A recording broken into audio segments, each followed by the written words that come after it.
Miglava, Miglava.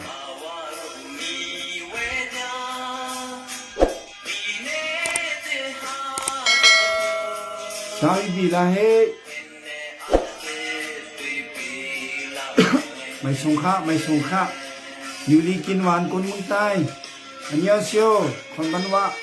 Ni hao. Osulasai, osu okle.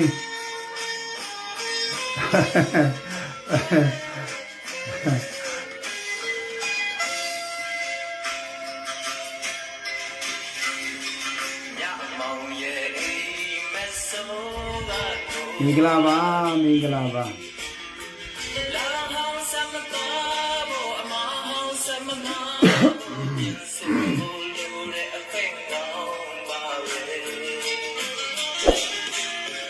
Sabi bila.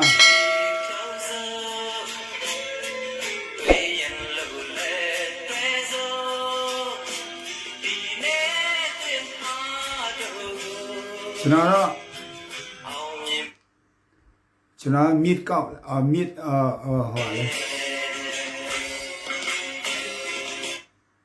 chúng nó khíu lấy thế toai này khíu này cậu là khíu lấy này khíu con lên lúc bị mà nên xì lên này tắt lại bị mà mít sinh của lên mà thêm bị mà xì lên này mà đi mà lại tắt lại bị xì mà bao xì biến tụt lại rồi xì bị mà bây giờ này san của nên lò bị mà thong bị mà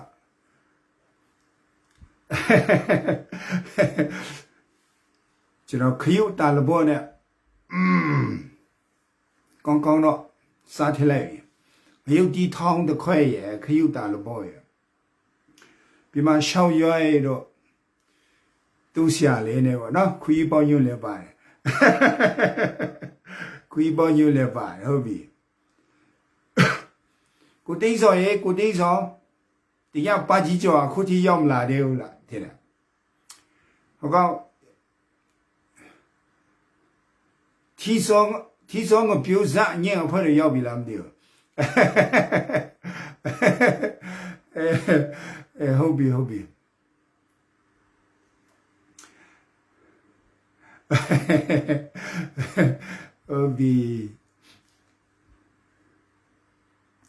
hobby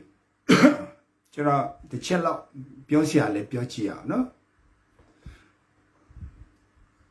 hobby osulasai osu okling hobby miglaba shalom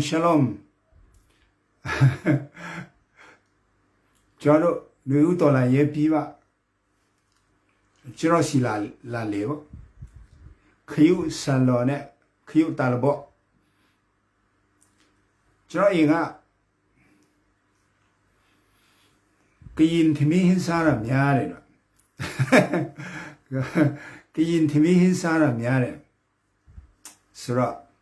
cái asasa chạy lên lúa đó cho nó xì là nó có đi về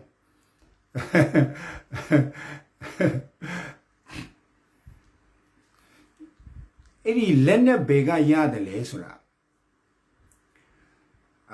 làm vào về chăn tham lên mình cả chinh mấy lại luôn COVID-19 này GH luôn khi này tên là ban long đó là mà hồi là giàu bí thế đã thuê tiền lại rồi mới giàuဖြစ်à hobby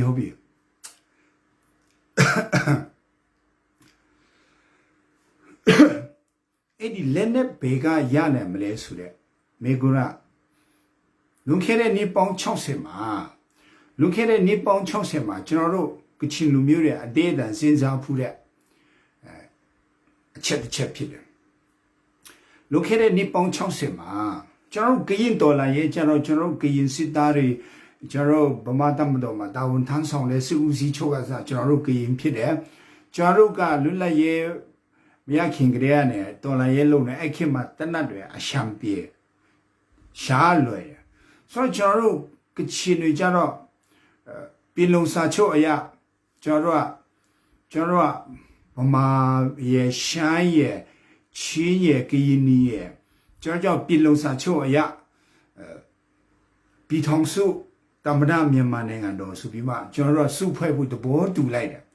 所以假如个亲人家里嘞，票公位，公道来公位，所以这就个亲戚家里嘞江边带的路带，当然口的路口过喏，所以假如，但那个阿来比闹嘛，外部一年为阿婆阿那他定了。ဒီလွတ်တော်လမ်းကြောင်းကနေဘလောက်ပြောမရဘူးပါလီမန်ဦးနုဦးဆောင်တဲ့ဖဆဖလာပါတီကလည်းသူလည်းဗမာလူမျိုးကြီးဝါဒပြန်ကျင့်သုံးလာတယ်ပြည်နယ်တွေကိုပြန်ပြီးအနိုင်ကျင့်လာပြီးမှ1940ခုပြည်လုံးကတိကိုစပြီးဖောက်ဖျက်လာတဲ့အချိန်မှာလွတ်တော်မှာဘလောက်ပဲဆွေးနွေး majority ဖြစ်တဲ့ကျွန်တော်တို့ဗမာလူမျိုးတွေကတော့လူများစုဆိုတာကချင်တွေရဲ့အတန်ကမပေါက်တော့ဘူးရှမ်းတွေရဲ့အတန်လည်းမပေါက်တော့ဘူးချင်းတွေရဲ့အတန်လည်းမပေါက်တော့ဘူးကရင်နီတွေရဲ့အတန်လည်းမပေါက်တော့ဘူးတိုင်းသားတွေရဲ့အတန်ကိုသူတို့နားမထောင်တော့ဘဲနဲ့သူတို့မဲနဲ့ဆုံးဖြတ်တဲ့ဒီပြည်သူလွတ်တော်မှာသူကမဲအများစုကသူကကျွန်တော်တို့ဗမာပါတီတွေပေါ့နိုင်ငံရေးပါတီတွေသူကလူဦးရေနဲ့တွားတော့နော်တွားတော့မင်းနဲ့ရှုံးနေတယ်အခု NUG-CRPH လဲအဲ့1940ခုဖွဲ့စည်းပုံအလိုက်ပြန်လာနေပြီပြည်သူလွတ်တော်မှာလူဦးရေအနေအများအလိုက်လွတ်တော်အမတ်ကိုပြန်ပြီးမှခွဲခန့်ရမယ်လို့ပြောတဲ့အချိန်မှာဝိုင်းမော်မြို့မှာ KIA တွေကခုပဲဖုန်းဆက်လာတယ်နော်ဝိုင်းမော်မြို့ကအဲ့ဒီဘွားတော်တွေကလမ်းဖြန့်ပြီးပြစ်နေတယ်ဒီနဲ့လမ်းဖြန့်ပြီးပြစ်နေတယ်ဒီနဲ့မဟုတ်ဘူးဒီနဲ့ကချင် region PDF စကိုင်း PDF တွေနဲ့ KIA တွေကဟိုမှာနေပြည်တော်မှာမြေအောက်ဤထားလန်းလက်စစ်ကားဖောက်မယ်ဆိုလို့အမှစိတ်ဝင်စားနေသူတို့လည်းနေပြည်တော်မှာဟိုမှာမြေအောက်ဤထားသွားစီးနေတယ်သူတို့တွေမလုပ်ပါဘူး KIA မလုပ်ပါဘူး PDF ကလေးတွေမလုပ်ဘူးဆိုတော့ခဏပြောဘယ်ရောက်သွားလဲမသိတော့ဆိုတော့အဲ့ဒီအမျိုးသားလွတ်တော်ကနေကျတော့အမျိုးသားလွတ်တော်ကျတော့သူကအချိုးအစားအလိုက်ပေါ့ဆိုတော့ပြည်ထောင်စုလွတ်တော်ရောက်တဲ့အချိန်မှာအဲ့ဒီအမတ်များတဲ့ကျွန်တော်တို့ဒီဗမာအမတ်တွေများတော့သူအခုစစ်တပ်နဲ့ဖုတ်ပေါင်းလိုက်ကျွန်တော်တို့အမေရိကန်ကျွန်တော်တို့တင်တဲ့အဆူတွေမအောင်မြင်တယ်လို့ပေါ့တိုင်းသားတွေအဆူကတခါမှမအောင်မြင်ဘူးဆိုတော့အမေရိကန်ပြည်သူလူတော်မှာပေချခံရတယ်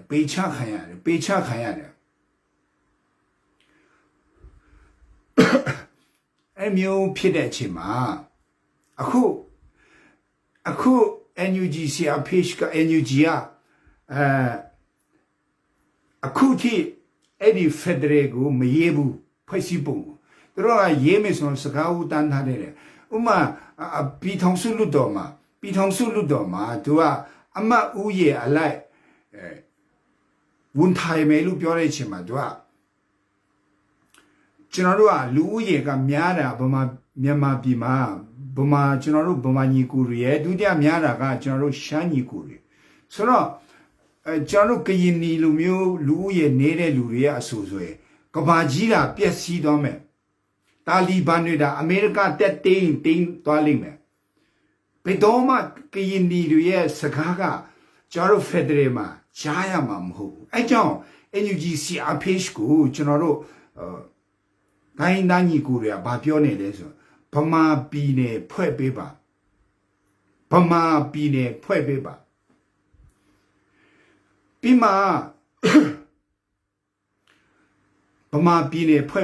တဲ့ပြီးမှအဲ့ဒီမဲလူဦးရေနဲ့မဟုတ်ပဲနဲ့သူ့ရဲ့ပြည်နယ်အချိုးအစားအလိုက်ဗမာပြည်နယ်နဲ့တယောက်ရှမ်းပြည်နယ်နဲ့တယောက်ကရင်နီပြည်နဲ့တယောက်အဲ့ဒီမျိုးပေါ့သူအချိုးအစားအလိုက်လုပ်ပေးပါပြီးမှဝန်ကြီးချုပ်ကိုလည်းအချိုးအစားအလိုက်ပေါ့ဒီတစ်ခေါက်ကျွန်တော်တို့ဗမာညီကူတွေလုပ်တယ်ဆိုနောက်တစ်ခေါက် ကရင်နီတွေလို့ဘူးစေနောက်တစ်ခေါက်ချင်းညီကူတွေလို့ဘူးစေနောက်တစ်ခေါက်ကရင်တွေလို့ဘူးစေနောက်တစ်ခေါက်ကချင်တွေလို့ဘူးစေတာတူညီမြပေါ့လူဦးရေလဲဆိုရင်ဘယ်တော့မှလူဦးရေနေတဲ့အဖွဲတွေကသူတို့ရဲ့အတန်ကိုဘယ်သူမှကြားမှာမဟုတ်တော့ဘူးအဲ့လိုမျိုးပြောနေတာအခု NUG အခုကျွန်တော်ပြောချင်တာက NUG လဲဆွဲတယ်လို့အမြင်ဆွဲဖြီရောက်တဲ့လူလဲအမြင်ရောက်ပေါ့နော်အခုဆိုဗာလဲရာဖေးလာဗာလဲရာဂျာလာမသိဘူးလိုင်းပေါ်မှာဖြီရောက်နေတယ်လေလိုင်းပေါ်မှာဖြီရောက်နေပါရာဂျာဖြီလာပါအဲ့ဒါလဲထိုးတဲ့လူနေနေတယ်တဲ့အမြင်ထိုးကြနော်ထိုးကြအဲ့ဒီပတ်စံတွေကတူဦးတယောက်ရဲ့အကျိုးအတွက်မဟုတ်ဘူးကျွန်တော်တို့ NUG ကအဲ့ဒီပတ်စံကိုအကျိုးရှိရှိအသုံးပြုလိမ့်မယ်သူတို့လက်နဲ့ဝေဆရာရှင်းဝေလိမ့်မယ် CDM တွေကိုထောက်ပံ့ဆရာရှင်းထောက်ပံ့လိမ့်မယ်ပြီးမှကျွန်တော်တို့ PDF တွေအတွက်သူပေးဆရာရှင်းပေးလိမ့်မယ်ဆိုတော့ရာဂျာ ticket ရာဖေး ticket ကျွန်တော်ကြည့်လိုက်တော့မင်းတို့ထိုင်းမှာလူ၄တန်းနေတာထိုင်းရလူတွေတယောက်မှထိုးတာမတွေ့ဘူးနော် pass ရိုက်ဖေး ticket ဟုတ်ပြီဘာ ticket ပဲဖြစ်ကျွန်တော်တော့မထိုးတတ်ဘူးဆိုတော့ကျွန်တော်တော့မထိုးတတ်ဘူးထိုးခိုင်းလိုက်မယ်ကျွန်တော် admin ကိုထိုးခိုင်းလိုက်မယ်အဆောင်20လောက်ထိုးခိုင်းလိုက်မယ်နော်ဆိုတော့ထိုင်းမှာရှိတဲ့ညီကူတွေဒီချက်လောက်အဲ့ဒီရာဂျာရိုက်ဖေးရာဖေးလာကဖေး ticket လေးပါလေထိုးကြအောင်ကျွန်တော်နေဦးထီလေးထိုးကြအောင်အဲ့ဒါအများအကျိုးအတွက်ဖြစ်တယ်နော်ဆိုတော့အဲ့ဒီပတ်စံတွေကို NUG ကအများအကျိုးအတွက်အသုံးပြုလိမ့်မယ်စိတ်ချစွာနဲ့ယုံကြည်ကြည်နဲ့အလူထဲတယ်လို့သဘောထားပြီးထိုးလိုက်ကြပေါ့ဝင်လဲဘယ်သူမှလည်းထိုးမဲ့လို့မရှိဘူးအရန်ပြောမတတ်ဘူးဟိုဘက်ရွာလူတွေပေါက်သွားတော့ထုတ်มาဒီကောင်တွေကဟိုဘက်မွေးခါတေတွေလည်းNUG profile နဲ့ဝင်ထိုးကြတယ်ကျွန်တော်ကြည့်နေတော့မင်းတို့ကောင်တွေဖြစ်တော့ကိုကြိုက်သားသမီးတွေမင်းတို့ငါတို့ထီလာမထိုးတဲ့တော့ထိုးရင်ပြန်မထိုးပေါ့ရင်ငါတို့ပြန်မထိုးပေးဘူးနော်ကြည့်လိုက်လို့မင်းတို့တကယ်ပဲငါတို့ထီပေါ့ရင်ငါတို့ NUG ထီကပေါ့ရင်ပြန်မထိုးပေးဘူးနော်မင်းတို့မင်းတို့ငါတို့ကပေါ့မဲကိုစီစီပြီးမှထုတ်ပေးမှာနော်အခု CDR အမြန်ဝင်ပြည်သူဘက်မှာပူပေါင်းလာတကယ်လို့တိုက်သူပြည်သားမျက်နှာကြည့်ပြီးငါတို့ပြည်သူဘက်ပူပေါင်းလာတယ်ဆိုထီပေါင်းထုတ်ပေးဖို့ကျွန်တော်ထောက်ခံစာရေးပေးမယ်နော်ထောက်ခံစာရေးပေးမယ်ဒီကောင်နောင်တရပါပြီလို့ဒီဂုတ်ချာရဲ့မရပါသားတွေဒူးမနာသားတွေနောင်တရပါပြီထုတ်ပေးပါလို့ AUG ကိုကျွန်တော်ထောက်ခံစာရေးပေးမယ်နော်ဟုတ်ပြီခဏအဲ့လိုနဲ့အထက်လွတ်တော်မှာပြည်သူလွတ်တော်မှာဒါအဲ့လိုပြဿနာတက်တော့ကိုချင်းတွေအစပြီးလက်နဲ့ကြိုက်တယ်ကြိုက်တဲ့ချိန်မှာလက်နဲ့ကမရှိဘူးပြဿနာကအဲ့ဒီဖာဆာဖလာ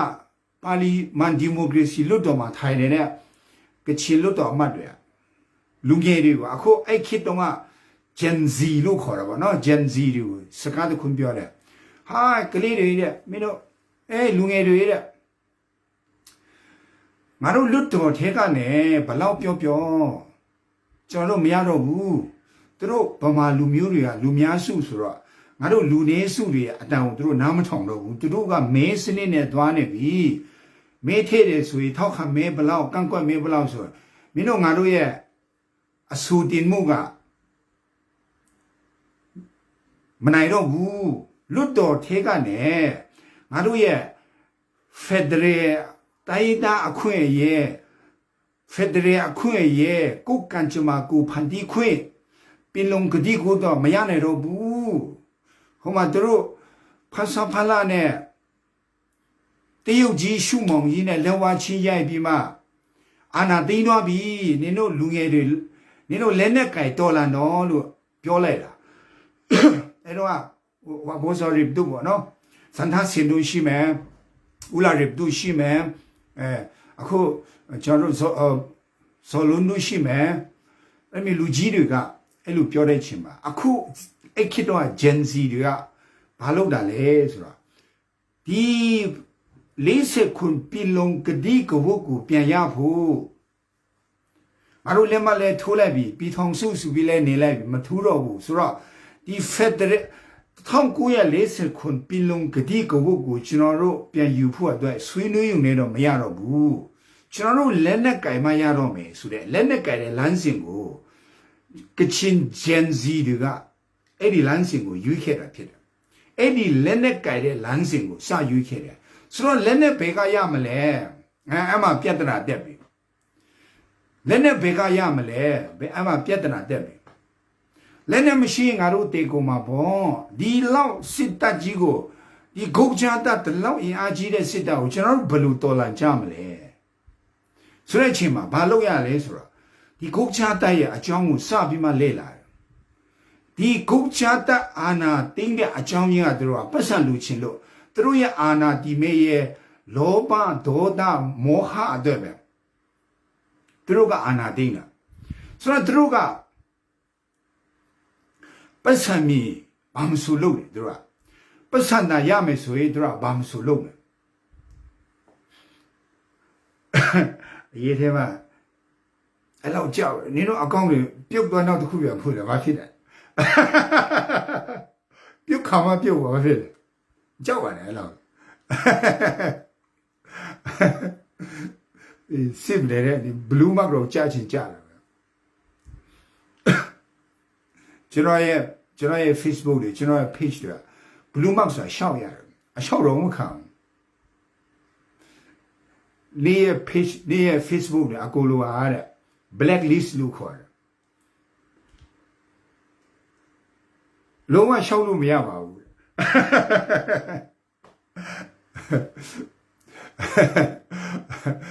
ဆိုတော့အမှစပြီးပြတ်တာတက်တယ်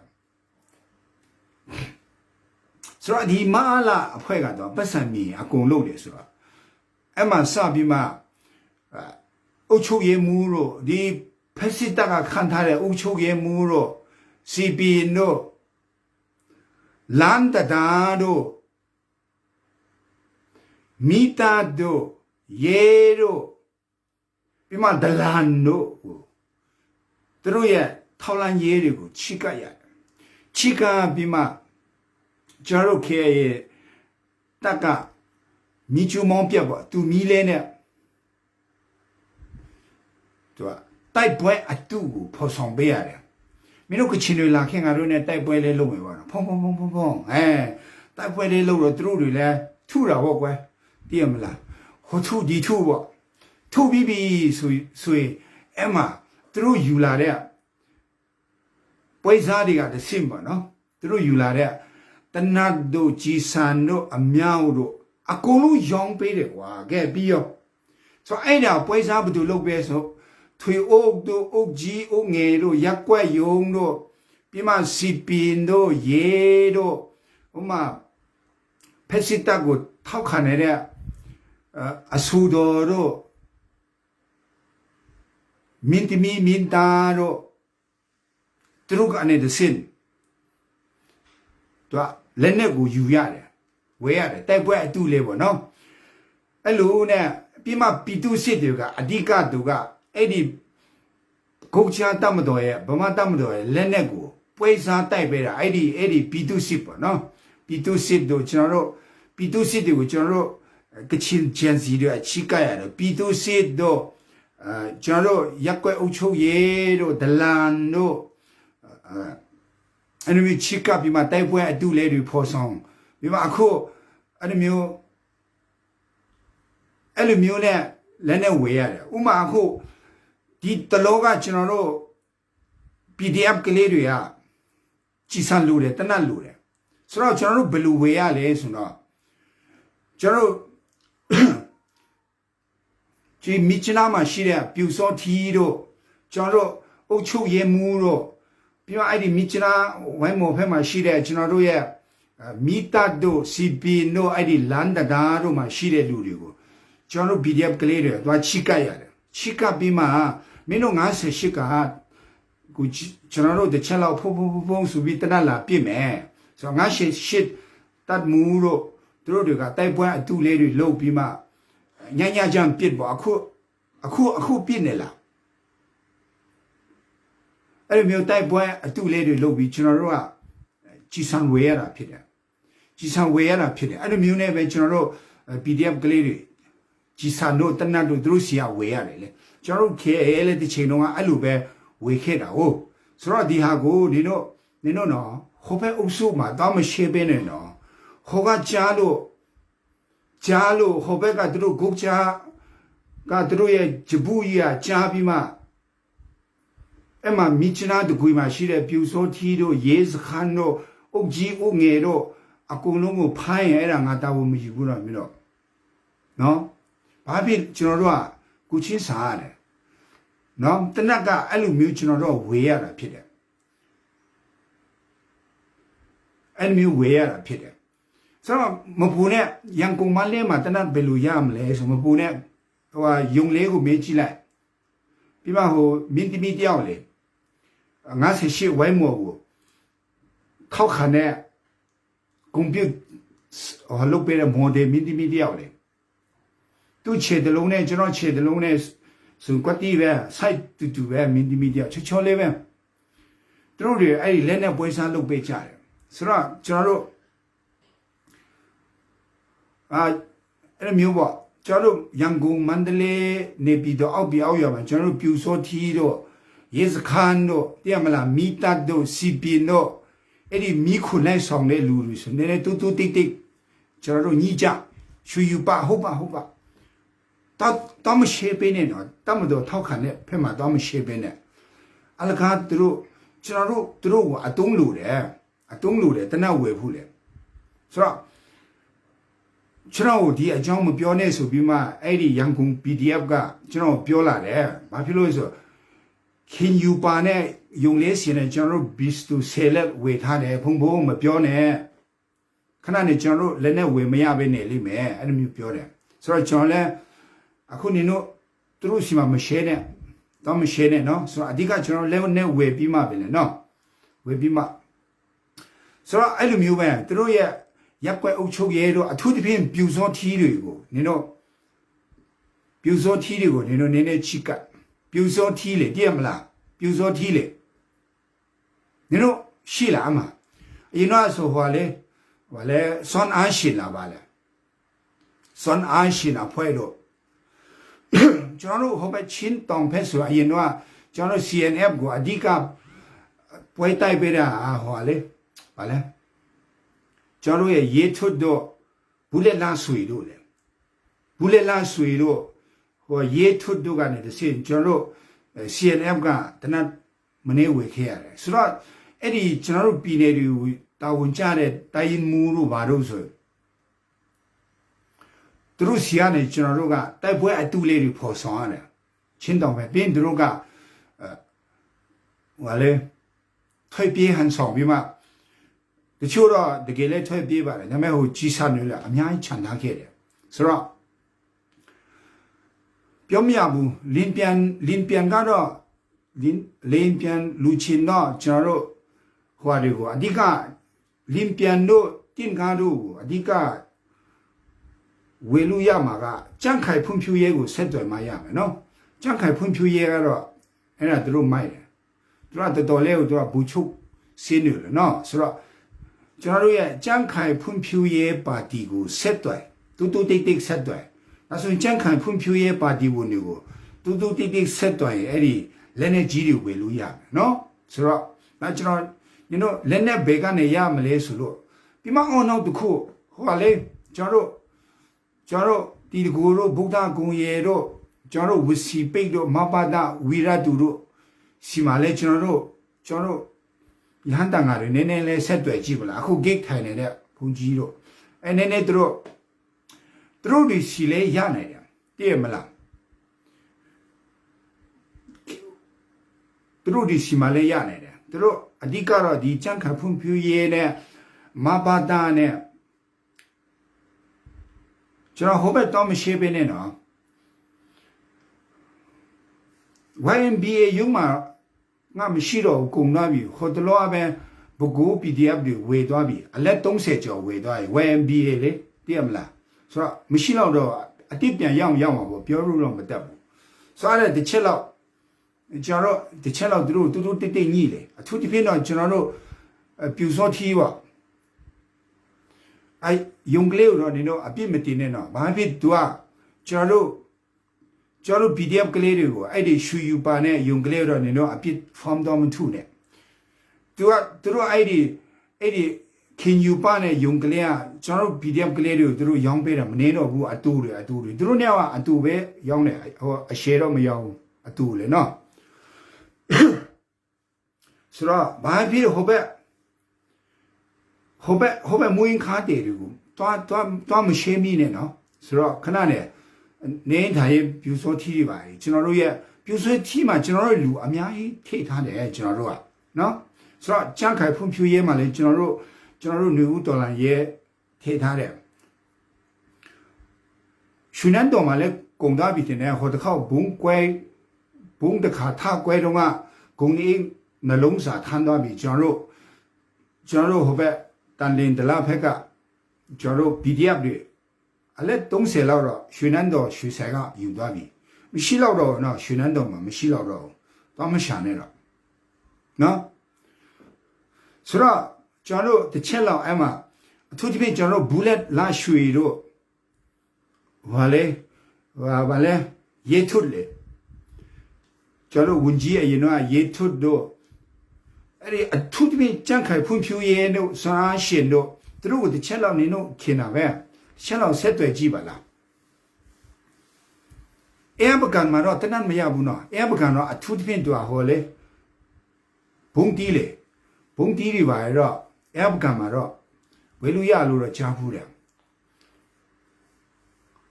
ကမ္ဘောဇာမှာတော့ဟို60မလောက်ပဲရောင်းတယ်ထင်တယ်သူကအမျိုးတနအရှယ်တော့မလုပ်ဘူးအထူးသဖြင့်တမခွန်တို့တမ66တို့ခွန်တို့ကိုတို့မှာရှိတဲ့တိုင်ရင်မူတို့ဗျူဟာမူတို့ကိုကျွန်တော်တို့ကြန့်ခိုင်ဖွံ့ဖြိုးရေးပါတီကလူကတဆင့်တော်ကောင်နှုံးမဟုတ်ရင်ကျွန်တော်တို့ဒီထွေအုပ်တို့အုပ်ကြီးအုပ်ငယ်တို့ကတဆင့်တော်ကောင်နှုံးမဟုတ်ကျွန်တော်တို့ဒီမီတာခန့်လဲကောက်နေတဲ့လူတွေရှာတဆင့်တော်ကောင်ကျွန်တော်တို့ပြူစောကြီးတွေကတဆင့်တော်ကောင်ကျွန်တော်တို့ဝင်မရတယ်ပြီးမှကျွန်တော်တို့ဒီလန်ဒတာဆောက်လို့ရေးတို့ပါတော့နော်ဆိုတုံကိုကျွန်တော်တဲ့မေးလို့ရတယ်ဆိုတော့နော်ဘာဖြစ်ဝင်ပြင်းတော့ကုံသွားပြီနော်တောင်းမင်းနေလောဆယ်မရှိတော့ဘူးထင်တယ်ဟိုတလောဝေသွားပြီဆိုတော့အဲ့လိုမျိုးလေအဲ့ဒီတမ66တို့ခွန်တို့ကိုတို့ရှိကိုကြတော့ဒေဝင်လို့မရဘူးနော်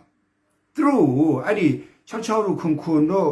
ကိုတို့ရှိတို့ကြတော့ကြန့်ခိုင်ဖွံ့ဖြိုးရေးပါတီကနေတဆင့်ဝင်ရတယ်အရင်တော့စွမ်းရှင်ပေါ့နော်ကျွန်တော်စွမ်းရှင်နဲ့ဝင်ဖြစ်တယ်စွမ်းရှင်ကနေဝင်ဖြစ်တယ်ဆိုတော့အဲ့လိုမျိုးနည်းနည်းတို့စုံစမ်းကြည့်ကြပေါ့နင်တို့ PDF တွေဆိုတော့တူတိလေးလောက်ကြပေါ့နော်ကျေးဇူးပြုဒီ live ကိုလည်းဟိုသူတို့မချမ်းအောင်ကိုယ့်အကူ only me နဲ့ပဲရှေ့ကြတည်တယ်မလားဟိုဘက်ကဟိုမွေးခါတဲ့တွေမချမ်းအောင်နင်တို့နည်းနည်းကြည့်ပြီးရှေ့ကြနော်ဆိုတော့ Michael Chomin စီမှာတော့ M20 ပဲရတယ်နော် Michael Chomin က M20 ပဲရောင်းတယ်အထူးသဖြင့်သူက M20 ရောင်းတာများတယ်သူကဆိုတော့နန္ဒာလာမြင့်ကကိုကျွန်တော်ရဲ့နန္ဒာလာမြင့်ကသူကအဲ့ဒီမျိုးတော့မလုပ်ဘူးအဓိကသူကဟိုသူတို့နန္ဒာလာမြင့်ပွဲတိုက်ပေးတာတော့ဒီကျွန်တော်တို့တင်းကားဖြတ်ဒုံတို့ဟိုကားမိုင်းပေါ့နော်မိုင်းဆွဲတယ်အခု PDF တွေဝယ်သွားလေဟိုကားတွေကိုမိုင်းခွဲခါရတာတို့ဘာလို့ဆိုအဲ့လိုမျိုးဆိုတော့ကျွန်တော်တို့များတော့ဖြင့်ကျွန်တော်တို့ကြန့်ခိုင်ဖွံ့ဖြိုးရေးပါတီ background ကလာတဲ့လူကိုဆက်သွယ်ကြည့်လိုက်ကြန့်ခိုင်ဖွံ့ဖြိုးရေးပါတီ background ကလာတဲ့လူကိုဆက်သွယ်ကြည့်လိုက်နော်ဆိုတော့ဒါကျွန်တော်တို့ကောင်းမှတ်ထားမယ်နော်ပြီးမှဒီဟာကို Facebook ကိုမ share နဲ့ကြလားရကိုမ share ကြနဲ့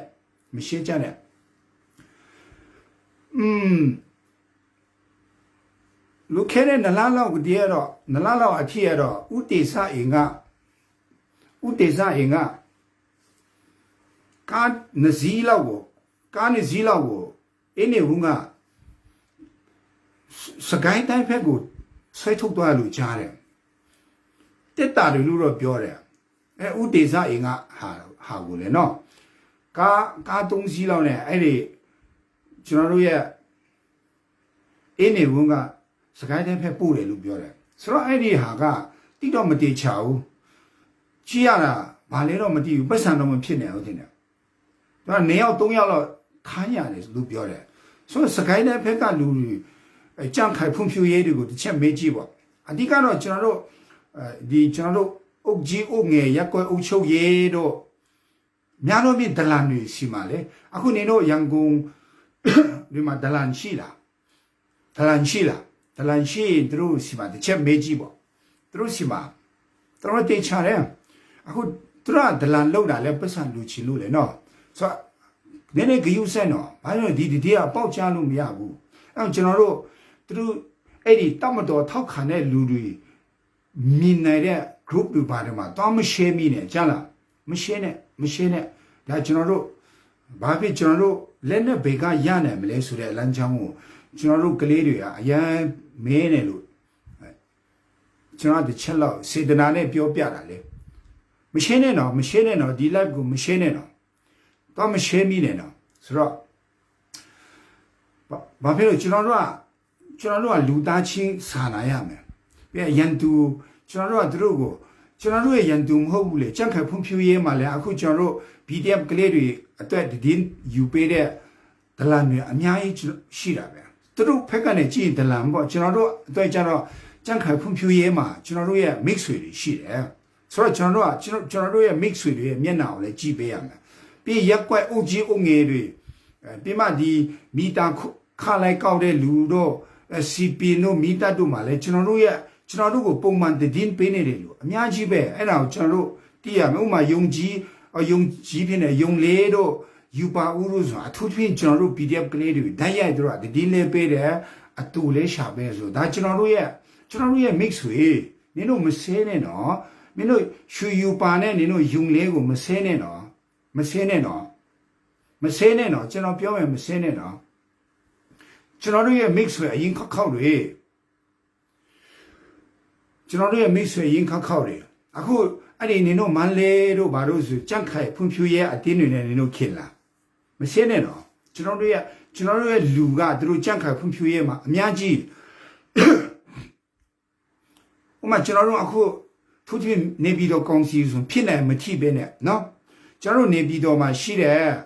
ကျွန်တော်တို့တိုင်းရင်မူတို့ဘာတို့အဲ့လိုမျိုးပါလုံခြုံရေးယူတဲ့နေပြီးတော့ရေတို့နေပြီးတော့မှရှိတဲ့ကြံဖွန်းတို့ဘာလို့ဆိုကျွန်တော်တို့ PDF ကလေးတွေသူတို့ဒီဒီနဲ့အများကြီးပေးတယ်ဆိုတော့ကျွန်တော်တို့ရဲ့ mix တွေပဲ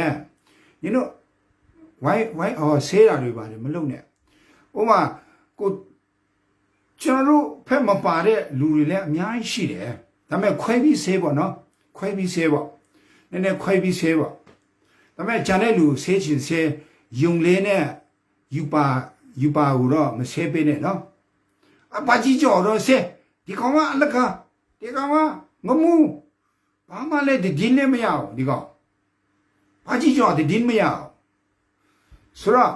ပြီးမှကျွန်တော်တို့ရှမ်းပြည်မြောက်ပိုင်းမှာရှိတဲ့ပြည်သူစစ်တွေကိုလည်းမဆဲပေးနဲ့နော်ဆိုတော့ရှမ်းပြည်မှာရှိတဲ့ပြည်သူစစ်တွေကိုကျေးဇူးပြုရမဆဲနဲ့နော်ကချင်ပြည်မှာအထူးသဖြင့်ဒီမူးညင်းမြို့မှာရှိတဲ့ရှမ်းနီပြည်သူစစ်ဆိုလုံးဝတော့မဆဲပေးနဲ့ပြဒီလီဆူဒူလေပါတီနာမီခံထားတဲ့ဟိုတေးရုပ်တယ်ဗာလဲသူ့နာမည်ရွှေမြင်းဆိုလားမသိဘူးအဲ့သူ့လည်းမဆဲနဲ့နော်မဆဲနဲ့တော့ကျွန်တော်တို့လီဆူညီကူတွေကျွန်တော်တို့ဒူလေပါတီဦးရွှေမြင်းကိုမဆဲနဲ့ပြီးမှကျွန်တော်တို့ရဝမ်ညီကူတွေကျွန်တော်တို့တန်ကူတန်မဆဲနဲ့နော်အခုရဝမ် PDF တွေကိုလည်းလက်တက်ရှင်ပေးနေတာအဲ့ဒီဦးတန်ကူတန်ဦးဆောင်တဲ့ရဝမ်ပြည်သူစစ်နင်တို့ဒီကျွန်တော်ရှမ်းနီတတ်မတော့ဒီဘက်ကျွန်တော်တို့စကိုင်းတိုင်းအထက်ပိုင်းမှာတိုက်ပွဲဖို့ဆောင်တဲ့ရှမ်းနီတတ်မတော့ကိုအတိကလက်နဲ့မုံခုကိုအဲ့ဒီစစ်တပ်ကနဲ့တစင်ဝေပေးနေတာကျွန်တော်တို့ရဲ့အဲ့ဒီမူးညင်းမှာရှိတဲ့ကျွန်တော်တို့ရှမ်းနီပြည်သူစစ်တွေနော်အဲ့ဒါကိုကျွန်တော်တို့ကွဲနေအောင်တည်ရတယ်ဆိုတော့ကျွန်တော်တို့ကအဲ့ဒီဘာလဲဟိုဒူလဲပါတီကဥဆွေမြင်းဆိုသူကလား KIA ကိုအမြင့်ဖြုတ်ပေးဆိုရင် तू ကအဲ့လိုမျိုးတာ အများအမြင်မှာသူကဆန္ဒပြနေမယ်အဓိကကျွန်တော်လီစုကလေးတွေ PDF ကလေးတွေကိုအဲ့ဒီဥဆွေမြင့်တို့ကအကြီးအကျယ်ကျွန်တော်သိရတယ်လားအလက်90ကျော်ပြီနော်အဲ့ဒီရောင်ပီတူစီတန်ကူတန်ဥဆောင်တဲ့ရောင်ပီတူစီဆိုအလက်60ကျော်တယ်အခုအဲ့ဒီမူကြီးရှာနီပီတူစီဆိုရာကနန်းရှိပြီဆိုတော့ကျွန်တော်တို့ဒီဟာကိုဟိုဘက်ရက်ကွက်မှာတော့မ share ပဲနဲ့နင်တို့ Facebook မှာကျွန်တော်ရဲ့ဒီ lab ကိုနင်တို့ share ချင်ဆို only me ပဲလုပ်တယ်နော် only me ဆိုရင်share တဲ့လူတယောက်ပဲတွေ့ရတယ်လေဘာဖြစ်လို့လဲကျွန်တော်တို့အများကြီးဝေရှာရှိသေးတယ်အဲ့ဒီမူညင်းကကျွန်တော်တို့ရှမ်းနီပြည်သူစစ်နဲ့အဲ့ဒီမူညင်း PDF ကလေးတွေအများကြီးချစ်ဆက်ထားတာကျွန်တော်တို့ပတ်စံရှင်းပြီးသွားပြီနော်အဲ့ဒါကြောင့်တစ်ချက်တော့အဲ့ဒါဒါလေးတော့လူပဲထားပဲနော်အဲ့ဒီမူညင်းရှမ်းနီပြည်သူစစ်ကိုကျွန်တော်မူညင်းဟူbin PDF ကပတ်စံတင်းနေရ300ရှင်းပြီးပြီအဲ့ဒီဥဆွေမြင်းလို့ခေါ်တဲ့ဒူလေးပါတီဥက္ကဋ္ဌပဲကျွန်တော်ပတ်စံရှင်းထားပြီးပြီဥတန်ကူတန်ကိုပတ်စံရှင်းထားတာနလားလောက်ရှိပြီအခုမှအလက်90ရတယ်ဆိုတော့ဘာဖြစ်ကျွန်တော်တို့ကသူတို့ပြည်သူစစ်တွေရှိမှကျွန်တော်တို့ရဲ့လူအများကြီးထည့်ထားတယ်ကျဥတန်ကူတန်ရောင်ပြည်သူစစ်မှာကျွန်တော်တို့လူအများကြီးထည့်ထားတယ်နော်အဲ့ဒီလီဆူတူလဲပါဒီမှာကျွန်တော်တို့လူအများကြီးထည့်ထားတယ်ဆိုတော့ကျွန်တော်တို့အဲ့ကြောင့်ပြောတာမရှဲနဲ့ကျွန်တော်တို့လက်နဲ့ဝယ်မဲ့လမ်းကြောင်းပိတ်သွားမယ်ကျွန်တော်တို့လက်နဲ့ဝယ်လမ်းကြောင်းပိတ်သွားမယ်နော်တကယ်လို့ဆေးချင်ခွဲပြီးဆေးပဲကြားရမလားခွဲပြီးမှဆေးပဲအကတ်နဲ့ဆေးနော်ဟုတ်ပြီလားအကတ်နဲ့ဆေးဆိုတော့အထူးသဖြင့်ဒီ live ကိုတစ်ချက်တော့လူဝဲထားပဲနော်ဒါကျွန်တော်တောင်းဆိုတာပါဒီညတော့ကျွန်တော်ဒလန်နဲ့အကုန်လုံးကိုကျွန်တော် block ထားတယ်ဒီမှာဒလန်တရားမှမပါဘူးအဲ့ဒီတတ်မတော်ထောက်ခံတဲ့လူတွေတရားမှမပါဒီညကျွန်တော်ရဲ့ admin 9ယောက်စလုံးကကွန်ပျူတာမှာ block ထားတယ်ဆိုတော့ကျွန်တော် live လုပ်နေတာသူတို့လုံးဝမကြောက်နီးပညာအမှန်အကန်နဲ့ကျွန်တော်ရဲ့ page ကိုကျွန်တော်ရဲ့ admin 9ယောက်က EGW နဲ့ကာထားတယ်သိရမလား EGW ကြားဘူးလားနင်တို့မြန်မာပြည်မှာဆိုရင်သူတို့ firewall နဲ့ကာတယ်လေသိရမလားဆိုတော့ကျွန်တော်ရဲ့ admin ကချင်ဂျန်စီတွေကကျွန်တော်ရဲ့ Facebook တွေသူတို့ EGW နဲ့ကာထားတယ် EGW နဲ့ကာထားတယ်လေဆိုတော့ကျွန်တော်တို့တစ်ချက်လောက်ဒီညနေနဲ့အရေးကြီးလို့ကျွန်တော်ဒါဟာတာပြောတာမဟုတ်ဘူးနော်နောက်နေတာမဟုတ်နော်တကယ်အရေးကြီးလို့ဒါအတီပြောနေတာဆိုတော့ကျွန်တော်တို့အဲ့ဒါတစ်ချက်လောက်ယူဆိုင်ပြပါနော်ဆိုတော့ကျွန်တော်တို့ရှမ်းပြည်မှာရှိတဲ့ပြည်သူစစ်တို့ကျွန်တော်တို့ဘိုး PNLO တို့တော့မဆဲနဲ့တိလားကျွန်တော်တို့ရှမ်းမြောက်မှာရှိတဲ့ပြည်သူစစ်တွေမဆဲနဲ့ကျွန်တော်တို့ KIA တွေဒီရက်ပိုင်းမှာသူတို့စီကနေအဲ့ဒီမုံဝင်းလုံတန်တို့ပန်းဆေးပြည်သူစစ်တို့မြို့မပြည်သူစစ်တို့အဲ့လိုမျိုးပေါ့နော်နင်တို့ဆဲနေတာကျွန်တော်တွေ့လို့ပါလောလောဆယ်ဆဲတာခဏရပ်ပေးသူတို့ဘာဖြစ်လို့ဒီရက်ပိုင်းမှာသူတို့စီနေကျွန်တော်တို့အဲ့ဒီကပ္ပစထုတ်တနတ်တွေအဲ့ဒီရှမ်းမြောက်မှာတာဝန်ကျတဲ့တိုင်ရီမူတို့ဗျူဟာမူတို့ရှမ်းတောင်မှာတာဝန်ကျတဲ့တိုင်ရီမူတို့ဗျူဟာမူတို့ကချင်ပြည်ဖက်စကိုင်းတိုင်းအထူးသဖြင့်စကိုင်းတိုင်းမှာတာဝန်ကျတဲ့တိုင်ရီမူတို့ဗျူဟာမူတို့စီနေအဲ့ဒီကြန့်ခိုင်ဖွံ့ဖြိုးရေးတွေစီရတဲ့စစ်အဲ့ဒီပြူစောထီးတွေကစင်ကျွန်တော်တို့အများကြီးဝေလိုက်ရတယ်ပြကျွန်တော်တို့အဲ့ဒီရှမ်းပြည်မှာရှိတဲ့ပြည်သူစစ်စီရတဲ့စစ်ကျွန်တော်တို့ကအများကြီးဝေလိုက်ရတယ်ဆိုတော့အဲ့ဒါကိုကျွန်တော်တို့ကသိရအောင်နော်ဆိုတော့ကျွန်တော်တို့ဒီဟာကိုကျွန်တော်တို့ရဲ့ပြည်သူဘက်တော်သားပေါ့နော်ဂျန်စီတွေ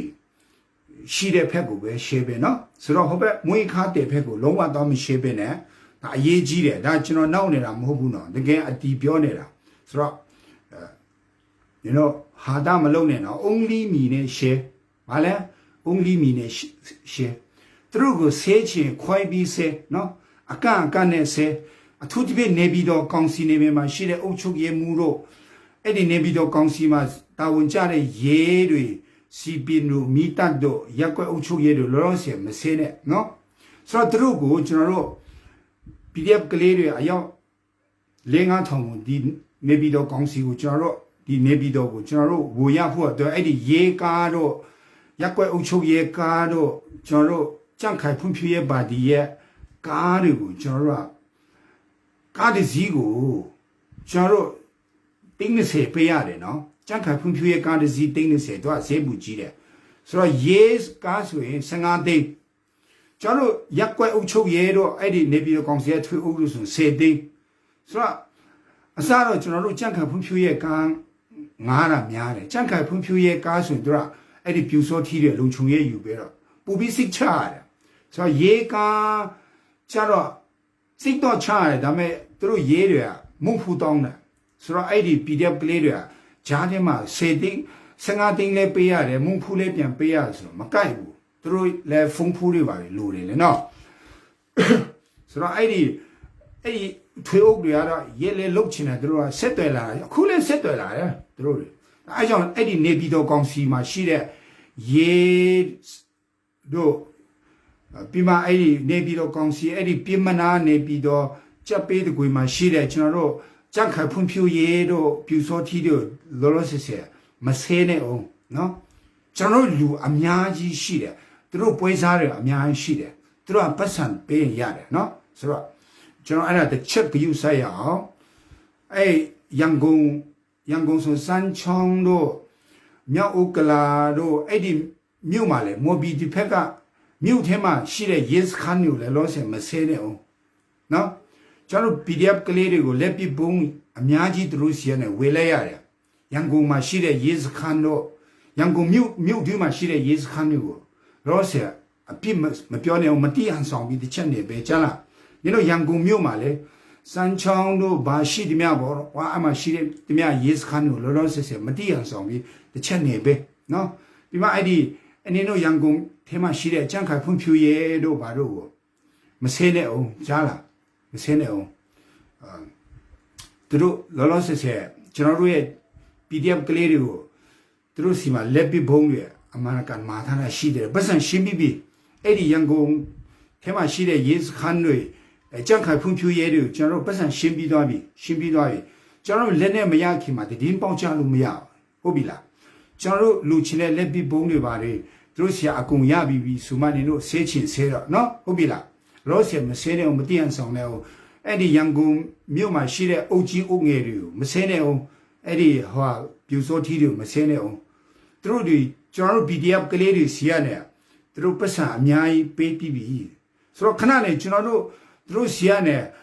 来比崩的，机山的，阿丹迪的那不要弄把的了，阿丹迪嘞，今天得来上来的，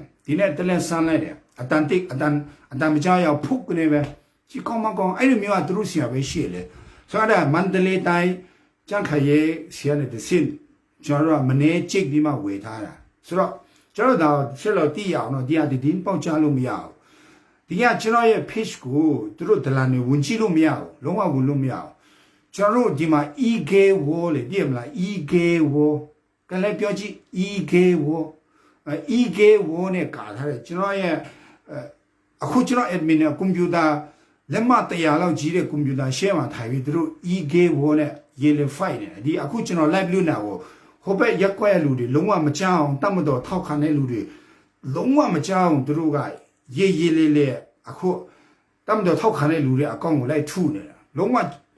话嘞，600米比不300路比报价多呢，今朝也600米啊嘞，都说阿单没加油，不300路呢，所以内务风机啊，把对标呢来么地无所谓，都说阿单没加油，没补呢喏，你讲到你呀，今朝也来补，他们都偷看的片嘛，他们7米破业绩的，都说地嘛文记路没有，何必啦？文记路没有不？是吧？好比结束点了，比嘛假如全是个类的来的吃了，假如 PDF 对，假如给你嘛现在 PDF 的吃了路要，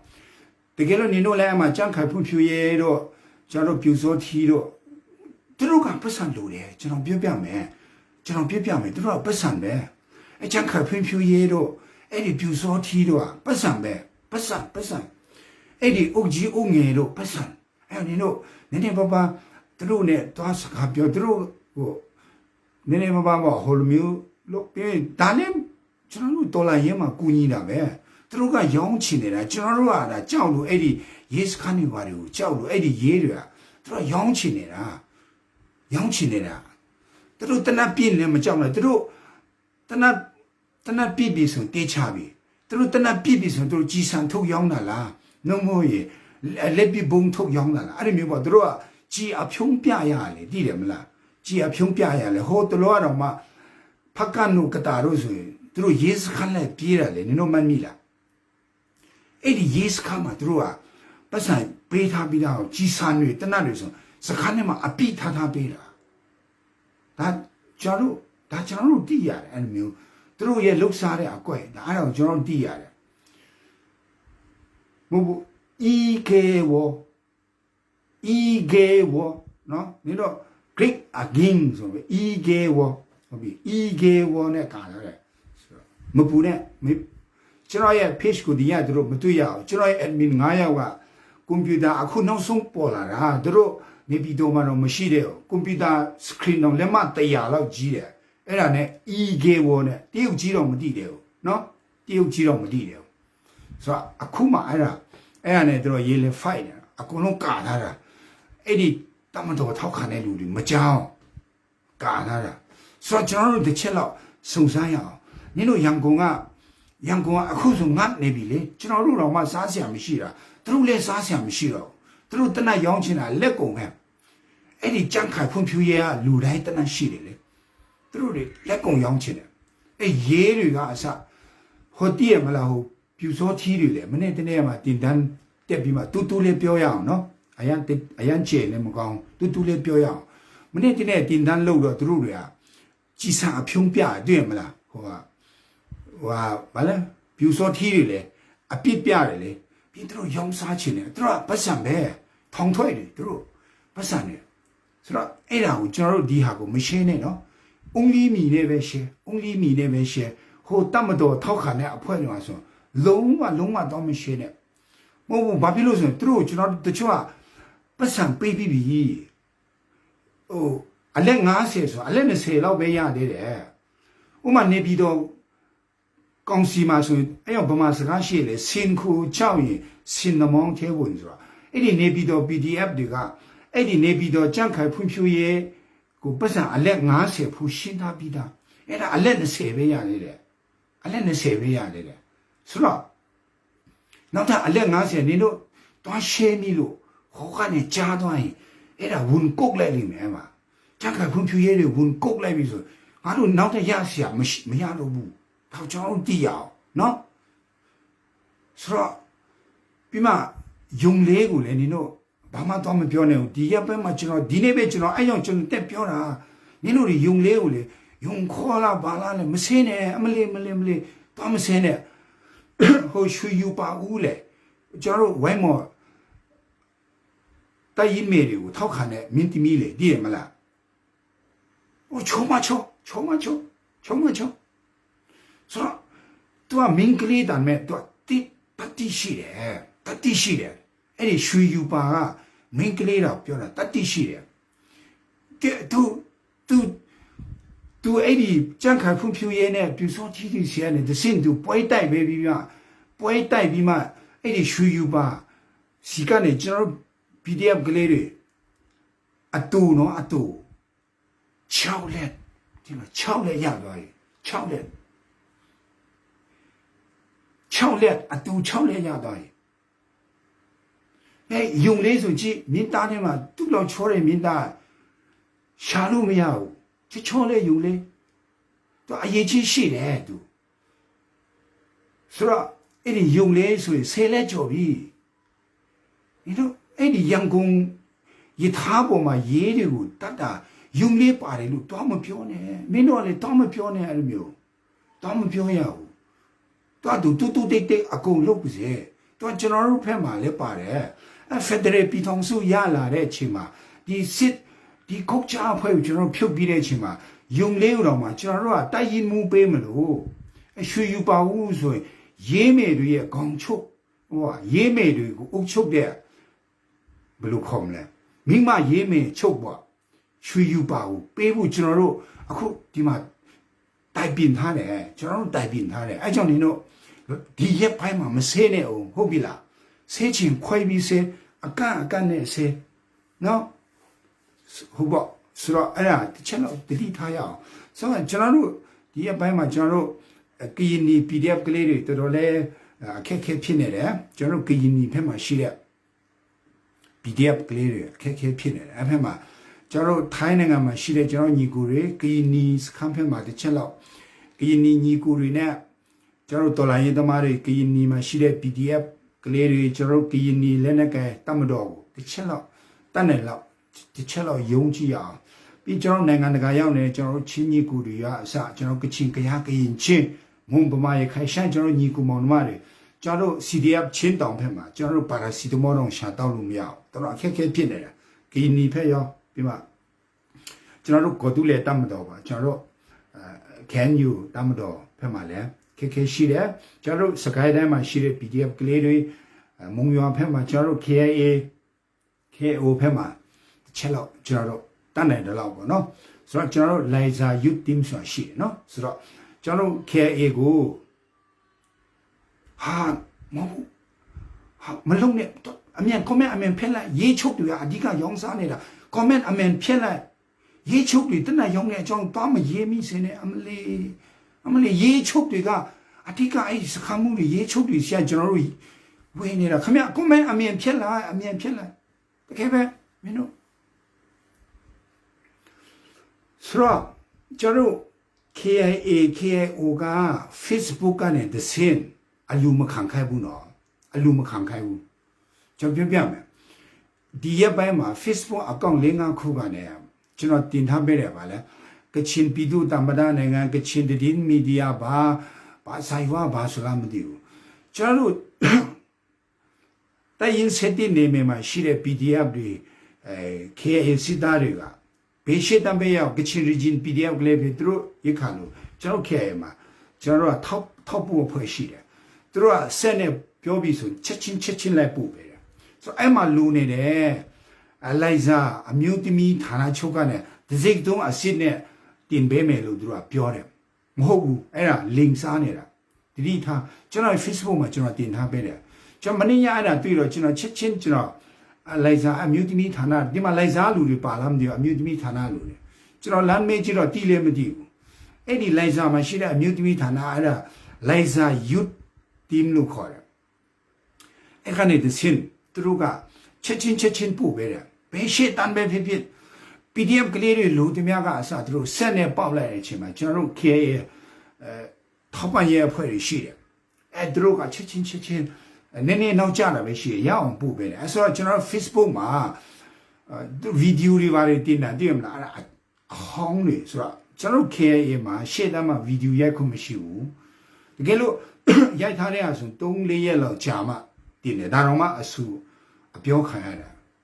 Facebook ပေါ်ကနေအဲ့လိုမျိုးပတ်စံကောက်စားတာကအင်မတန်ကြီးတဲ့ပြစ်ဒဏ်တတ်မဟာမူလဲကောက်ပိုက်ခွင့်မရှိဘူးတိုင်ရင်မူလဲကောက်ပိုက်ခွင့်မရှိဘူး KIA က KIA နဲ့ကချင်ပြည် region PDF တွေကို Facebook ပေါ်ကနေလုံးဝအလူခံခွင့်မပေးဘူးအဲ့ဒါကွဲနေအောင်ဒီအခုတချို့တွေတော်တော်လေးကို Messenger group တွေပါလို့ဖွင့်ပြီးနိုင်ငံတကာမှာအဲ့ဒီ KIA PDF တွေအလူကောက်နေလူရှိတယ်ဆိုတော့ကျွန်တော်အမေရိကရှိတဲ့အဖွဲ့ဆိုကျွန်တော်တို့ဟိုမှာ Kitchen Alliance ဆိုတာရှိတယ် KPIT ဟိုမှာ Kitchen Alliance မှာတော့ GoFund နဲ့တခါတည်းပြီးမှ email ပို့ Kitchen Alliance တွေကိုတရားတော့ KIA နဲ့ PDF တွေအတွက်အဲ့လိုမျိုးပေါ့နော်အခုနင်တို့တနက်ဝယ်မယ်ဆိုတဲ့ဟာကိုလေကျွန်တော်ပြောလာကြတယ် PDF ကလေးတွေလက်ခံပေးဖို့လို့ပါတော့အဲ့ဒါကျွန်တော်တို့ NUG CRPH ကလုပ်ရမယ်အလုပ်ကျွန်တော်လုပ်တဲ့အလုပ်မဟုတ်ဘူးကျွန်တော်တစ်ချက်စောင့်ကြည့်အောင်သူတို့လုပ်မှာပါ NUG CRPH ချက်စောင့်ကြည့်အောင်ဆိုတော့ကျွန်တော်အဲ့ဒီမျိုးဟိုဟာလေပတ်စံနဲ့ပတ်သက်ပြီးကျွန်တော်လုပ်ချင်ဘူးတကယ်လုံးဝမတတ်နိုင်တဲ့လူဘာမှမလုပ်တတ်တဲ့လူကျွန်တော်အဲ့လိုမျိုးလောက်ပဲကျွန်တော်နည်းနည်းပါပေါ့အဲ့လောက်ပဲကျွန်တော်မိမတော်မှအဲ့ဒီစစ်ရှောင်းတွေပေါ့ PDF စစ်သားတွေကိုကိုညီနေရင်းနဲ့သူ Facebook တော့ဘန်းခံရတယ်ဆိုတော့ဟုတ်ပြီကျွန်တော်မလုပ်ပေးဘူးကျွန်တော်မိမကျွန်တော်ပြောတယ်နေအဖွဲ့တွေတစ်ချက်ပြောပေးလေကျမတို့ဒီဖက်မှာလုပ်နေတာတဲ့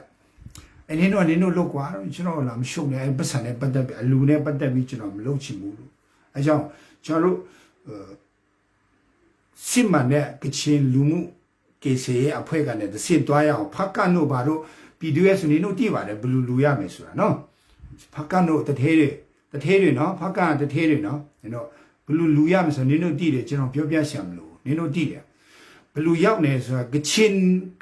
တွေကိုမေးကြည့်လိုက်နင်တို့တည်ကိုတည်တယ်ဆိုတော့နော်နင်တို့ကျွန်တော်တို့ဆိုမှကျွန်တော်မွတ်စလင်ဘလီတို့ဗုဒ္ဓဘာသာဘုန်းကြီးကျောင်းတို့ကနေတစင်လူမျိုးပေါ့နော်တည်တယ်မလားအဲ့လောက်ဆိုတဘောပေါ့တော့ဆိုတော့ဟုတ်ပြီဒီဟာကိုသူတို့တတ်မတော်ထောက်ခံတဲ့အဖွဲတွေဒီညကျွန်တော် live ကိုကြည့်လို့မရဘူးဒလားနော်ကျွန်တော်ရဲ့ admin တွေက EK war နဲ့လက်မှတ်တရားအခုတရုတ်တော်မတည်တယ်အမေရိကန်စထုတ်ထားတဲ့အဲ့ဒီ EK war နဲ့ကာထားတာဆိုတော့သူတို့မတွေ့ဘူးနင်တို့တောင်းမရှဲနဲ့တည်တယ်မလားတောင်းမရှဲနဲ့ကျွန်တော်တို့လှုပ်ရှားအများရှိသေးတယ်ကျွန်တော်တို့ယူရှာတယ်အများကြီးရှိသေးတယ်ယူရှာတယ်အများကြီးရှိသေးတယ်ပတ်စံရှင်းပြီးသွားပြီနေပြီးတော့ကောင်းစီမှာဆိုရင်ပြူအထူးသဖြင့်ပြူတီစောတွေကျွန်တော်ပတ်စံတွေအများကြီးရှင်းထားတယ်အမျိုးနေတဲ့အဲ့ဒီပြူစောတီကိုကျွန်တော် PDF ကလေးတွေပတ်စံအများကြီးရှင်းထားပြီးသားသူတို့လည်းတတ်နေတယ်သူတို့လည်းပြူစောတီပဲလေတည်တယ်မလားစစ်တပ်မဟုတ်တော့သူတို့လည်းခိုးပြီးမှအဲ့ဒီစခန်းမူတို့တိုင်ရင်မူတို့အဲ့မျိုးနဲ့သူတို့ကချစ်ပြီးသူတို့လည်းလုပ်ရတယ်သူတို့လည်းလုပ်ရတာခက်ပါတယ်သူတို့လည်းပတ်စံရှိလို့တာပတ်စံလူချီလို့တာလုပ်တာအဲကြန့်ခိုင်ရဲ့ဖွံ့ဖြိုးရေးပါတီတို့ပါတော့လောဆင်မစဲနဲ့အောင်နော်ဟုတ်ပြီလားဆိုအဲ့ဒီရက်ကွက်အုပ်ချုပ်ရေးတို့စီပင်တို့မိတပ်တို့ကစားကျွန်တော်တို့ကသစင်ဝင်ပြီးမှအများကြီးရပြီးပြီဒါမဲ့ထိုက်ရဆရာရှိသေးတယ်ဟုတ်ပြီလားဟုတ်ပြီကျေးဇူးတင်တယ်မရှဲချင်းဖြင့်တမတော်ထောက်ခံတဲ့လူတွေဒီညဒီတင်းကိုမကြားချင်းဖြင့်ကိုညီပေးပါနော်ဟုတ်ပြီချစ်တယ်အရောက်စီတဲ့ကိုချစ်တယ်မောင်နှမတွေအရောက်စီတဲ့ကိုဖျားခင်ကောင်းကြီးပေးပါစေမနေ့ဖြန်ညပြန်တွေ့ရအောင်